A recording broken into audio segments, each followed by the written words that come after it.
Mga kapuso, masobra 80 ka barangay sa Iloilo City ginbaha bangon sa mamunog nga ulan dala ni Bagyo Opong. Pila ka mga residente nagbakwit. Samtang pila ka barangay sa Banwa Sanguton ginbaha man. Si John Sala nakatutok live sa Pag-asa Weather Center sa Iloilo City. John?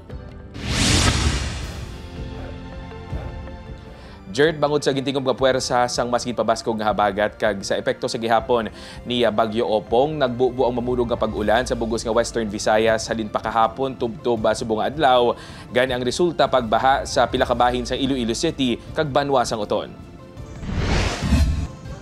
Masakit ang tiil apang wala na kuno sang may mahimo ang senior citizen nga si Tatay Manuel kundi maglusong sa baha para mag-evacuate.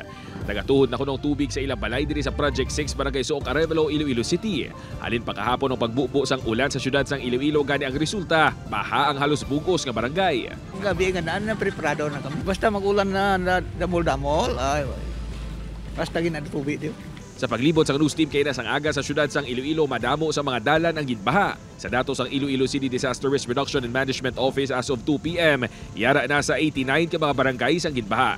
Masako man ang mga personnel sang CSWDO sa pagsiguro nga tanan ang nakabakwit na, ilabi ang mga nagapuyo sa mga manubo nga bahin sang mga barangay. Ang challenge na namon kung may mga bedridden.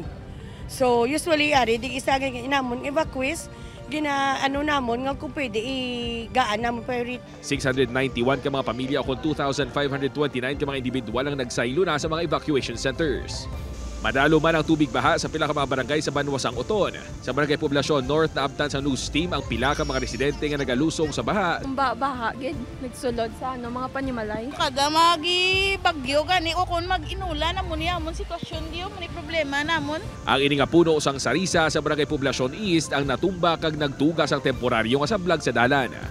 Amat-amat na nga nag-evacuate ang pila ka mga pamilya halin sa mga coastal areas kag flood-prone areas sa Iloilo City kag diri sa Banwa Sanguton, sa mga evacuation centers kag sa ilang mga himata nga yara sa mga mas mataas nga lugar. Suno sa Pag-asa Iloilo, lauman pa ang padayon nga pag-ulan tubtob buwas bangod sa epekto sa gihapon sang bagyo. Bilog nga Western Visayas ginagabat siya subong ka mga severe nga mga pagtupa sa ulan, severe winds man ang experience man naton. So ang greatly affected gid naton dira is ang northern portion nga Panay nga island.